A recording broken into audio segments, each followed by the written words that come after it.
Hello नमस्कार दोस्तों, स्वागत है आपका हमारे इस यूट्यूब चैनल में। फ्रेंड, जैसा कि आप लोग जान रहे हैं कि आप लोगों का मेरिट लिस्ट जनरेट हो चुका था सेंट्रल सेक्टर स्कॉलरशिप के लिए। ये जो वीडियो है selected for scholarship and amount process to PFMS, ये स्पेशली मैंने दिया था आप लोगों को सेंट्रल सेक्टर स्कॉलरशिप के स्टूडेंट्स के लिए ही कि उन उन लोगों का जो है स्कॉलरशिप प्रोसेस कर दिया गया था पीएफएमएस की ओर। लेकिन उसमें काफ़ी सारे ऐसे कमेंट्स आए जिसमें मुझे लगा कि आप लोगों को बहुत कन्फ्यूजन्स हैं। तो आज मैं उन्हीं सभी कमेंट्स को पढ़कर यहाँ पर रिप्लाई देने वाला हूँ।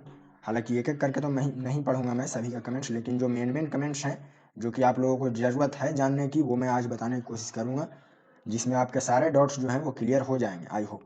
तो सबसे पहले मैं इस वीडियो में फ़िल्टर कर लेता हूँ क्वेश्चंस को, जो भी क्वेश्चंस हैं कमेंट्स में वो पहले मैं फ़िल्टर कर लेता हूँ जिन्होंने क्वेश्चंस पूछे हैं।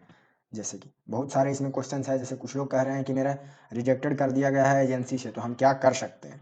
रिजेक्टेड बाई एजेंसी दिखा रहा है पीएफएमएस में। कुछ लोग कह रहे हैं कि अभी तक मेरा मेरिट लिस्ट तक भी जनरेट नहीं हुआ, यस भी वो उसमें नहीं दिखा रहा है।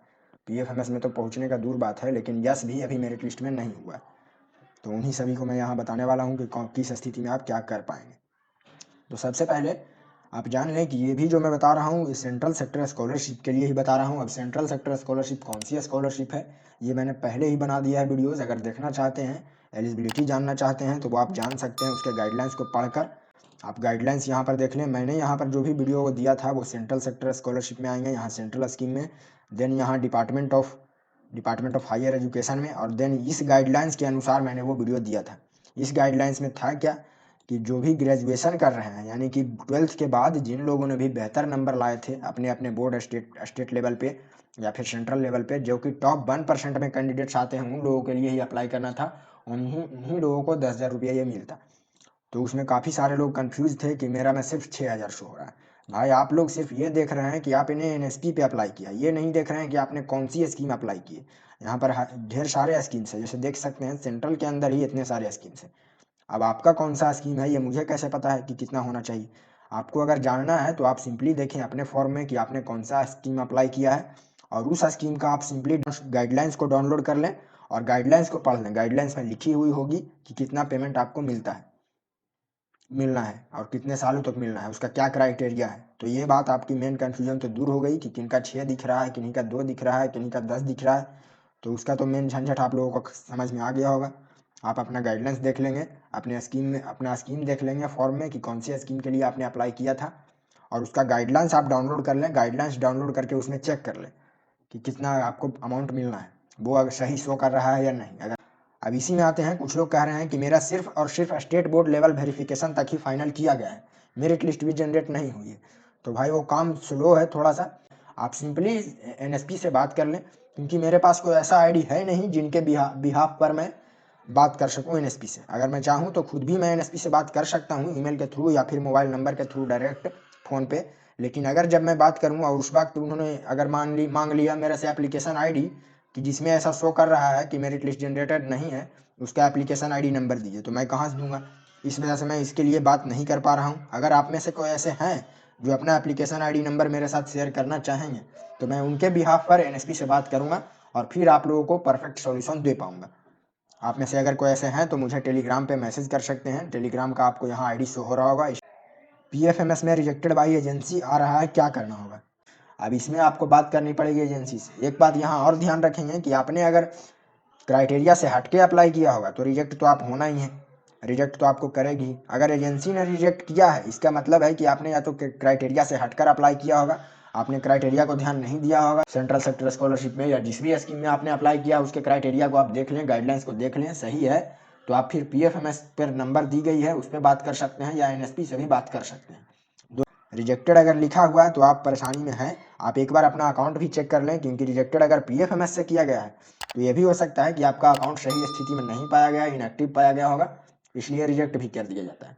अगर हम बात करें कि एजेंसी की, कि एजेंसी कौन है, तो यहाँ पर एजेंसी हो जाती है बीएससीबी पटना में। मैं आपको यहाँ पर एक दिखाना चाहूँगा, देखिए यही है, ये सेंट्रल सेक्टर स्कॉलरशिप की है। यहाँ पर एजेंसी नेम दिया गया है Bihar school examination board BSCB Patna.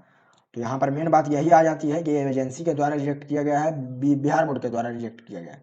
तो हो सकता है आपने क्राइटेरिया से हटकर अप्लाई कर दिया गया होगा सेंट्रल सेक्टर स्कॉलरशिप, या जिस भी स्कीम में आपका रिजेक्शन हुआ है उस स्कीम का नाम देख लें, एजेंसी का नाम देख लें, और उसके बाद आप बात कर सकते हैं एनएसपी से।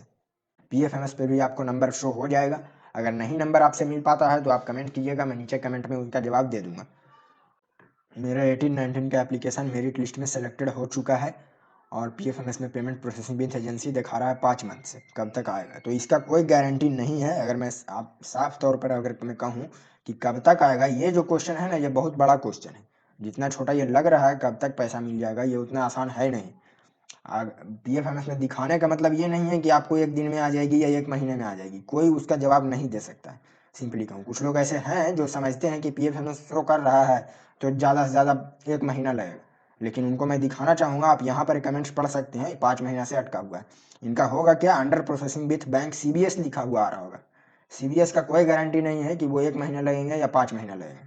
आप इसके लिए चाहते हैं तो NSP से PFMS से बात कर सकते हैं, वो भी आपको यही कहेंगे कि आपकी पेमेंट 1 दिन में भी आ सकती है इस स्थिति में, और 6 महीने भी लग सकते हैं, कोई गारंटी नहीं है। मैंने काफ़ी सारे अकाउंट्स ऐसे देखे हैं जिनका कि 6 महीना से अटका हुआ है, under processing with bank CBS। इसके ऊपर मैंने एक अलग वीडियो भी बनाई थी।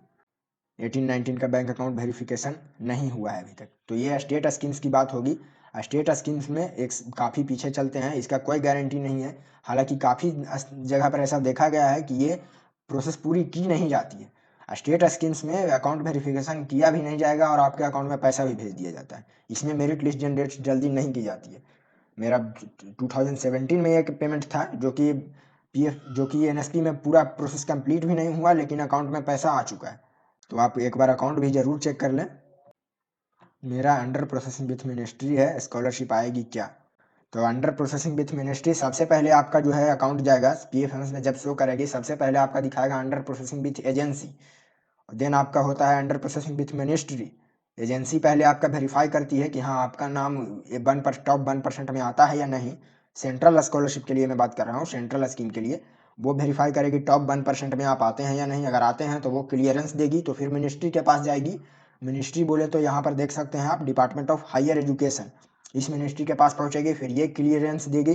तो ये क्लियरेंस जब देगी तो देन आपकी आगे बैंक में अटक जाएगी, under processing with bank show होने लगेगा। तो तीनों स्थिति में आप ना सोचें कि आपका पेमेंट नहीं आएगा, आने का आएगा ही पेमेंट। टाइम जो भी लग जाए, इसमें मैं नहीं कह सकता हूँ कि आपकी कितनी टाइम लगेगी, लेकिन आएगी ज़रूर।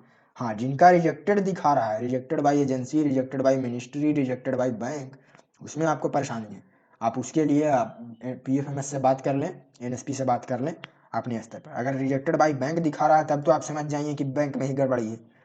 बैंक अकाउंट आप जाकर सही करवाएंगे और देन खबर करेंगे PFMS को, PFMS से एक बार बात करेंगे। सर PFMS टोकन नंबर भी मिल चुका है, पर PFMS पर डाटा शो नहीं हो रहा है। इसमें मैं बता दूं, डाटा शो नहीं होने का कारण क्या है। आप लोग एक गलती कर रहे हैं, यहाँ पर नो योर पेमेंट्स पर चेक कर रहे होंगे। नो योर पेमेंट्स पर अभी डाटा आपकी नहीं शो करेगी PFMS की, उसके लिए अलग लिंक ही बनाई गई है, ट्रैक NSP पेमेंट्स का। इस लिंक पे आपको चेक करना है, नो योर पेमेंट्स पे चेक कर रहे होंगे। जब शुरुआत में आपका under processing with ministry, under processing with agency show करता है, तो आपको यहाँ पर नो योर पेमेंट्स पे नहीं, ट्रैक NSP पेमेंट्स पर चेक करना है, जहाँ पर आपको बैंक अकाउंट नंबर और NSP का एप्लीकेशन ID नंबर देना पड़ता है। तो ये एक बड़ी प्रॉब्लम है। आप काफ़ी सारे लोगों को कमेंट्स आया था कि मेरा डाटा ही नहीं शो करता है या नो रिकॉर्ड फाउंड बताता है। तो NSP का एक अलग लिंक ही बनाया गया है, ट्रैक NSP पेमेंट्स, इस पर आप लोग चेक करेंगे। NSP से रिलेटेड और भी सारे कमेंट्स हैं, मैं उनका भी जवाब दूंगा। मेरी स्कॉलरशिप सक्सेस हो गई है और पैसा अभी तक बैंक अकाउंट में नहीं आया है। जब मैं चेक करता हूँ तो सक्सेस दिखाता है। तो इस स्थिति में मैं आपको यहाँ दिखाना चाहूँगा, जैसे कि मैंने यहाँ पर एक दिखाया है। अगर यहाँ पर सक्सेस दिखा रहा है और क्रेडिट डेट और ये क्रेडिट बैंक ट्रांजैक्शन डेट दोनों सही से शो कर रहा है, सही से कहने का मतलब देखिए, ये वैलिड डेट है 21/10/2019 और 19/10/2019। अगर ये तीनों चीज़ सही दिखाएगी आपकी, तो ये ऐसा आप नहीं कह सकते हैं कि आपके अकाउंट में नहीं आया है। आप दोबारा से रीचेक कर लें। हो सकता है कि एक आध एक्सेप्शन ऐसे रह जाते होंगे जिनमें आप हैं एक्सेप्शन में, तो उस स्थिति में आपको PFMS से बात करनी पड़ेगी कि मेरा सक्सेस दिखा रहा है। हो सकता है वो आपसे एक ईमेल ID नंबर देंगे, ईमेल देंगे आपको एक, कि इस ईमेल पर अपना पासबुक का फोटोकॉपी हमें भेजें। तो आप PFMS से बात कर लें, लेकिन पहले आप ये ध्यान दे दें, सक्सेस के अलावा सक्सेस तो रहना चाहिए, और यहाँ क्रेडिट डेट और क्रेडिट बैंक ट्रांजैक्शन डेट दोनों सही से शो करना चाहिए। अगर सही से शो कर रहा है तो आपका पेमेंट आया ही होगा, अगर नहीं कर रहा है तो आपको वेट करना पड़ेगा अभी। फैमिली इनकम कितना दिया, तो इसमें काफ़ी लोगों को ऐसा कन्फ्यूजन होता है कि मेरिट लिस्ट फैमिली इनकम के आधार पर जनरेट किया जाता है, आपको पेमेंट आपके फ़ी रिसिप्ट के आधार पर मिलता है। ऐसा काफ़ी सारों को लगता है कि जी फ़ी अगर हम ज़्यादा लिख देंगे तो हमको ज़्यादा मिल जाएगा, फ़ी कम लिखेंगे तो कम मिल जाएगा। फैमिली इनकम कम देंगे तो पैसा ज़्यादा मिलेगा, फैमिली इनकम ज़्यादा देंगे तो पैसा कम मिलेगा। ऐसा आप लोगों को लगता ज़रूर होगा, लेकिन वास्तव में ऐसा होता नहीं है। जो भी स्कीम के तहत आपको मिलने हैं वो मिलेंगे ही। हाँ, आपको स्कीम में लिखा हुआ होता है गाइडेंस में कि इतना से विशेष आपको फैमिली इनकम नहीं होना चाहिए। उसके अंदर में आपका कितना भी फैमिली इनकम हो वो मैटर नहीं करती है। आपका फीस चाहे वो 2000 हो या 2 लाख हो, आपको पैसा तो उतना ही मिलेगा जो उस स्कीम के तहत मिलना है। आप 2 लाख भी देंगे तो अगर आप उस स्कीम के तहत आपको 2000 ही मिलने हैं तो 2000 ही मिलेंगे। तो आई होप कि आप समझे होंगे इन बातों को कि आपका अंडर प्रस्तावित एजेंसी दिखाए, चाहे मिनिस्ट्री दिखाए या फिर बैंक दिखाए, आपको पेमेंट आने वाली ही है। सिर्फ और सिर्फ आपको जब रिजेक्टेड दिखाने लगे तो आप एनएसपी और पीएफएमएस दोनों से कांटेक्ट कर लें कि आपको क्या करना पड़ेगा। आपको कुछ करना भी है या फिर वो ऑटोमेटिक ही सुधार होगी ऐसी स्थिति। तो आई होप कि आपको ये वीडियो पसंद आया होगा। अगर ये आपको ये वीडियो पसंद आए तो इस वीडियो को लाइक करें, शेयर करें और हमारे चैनल को भी सब्सक्राइब कर लें इसी तरह के वीडियोज़ को देखने के लिए। धन्यवाद।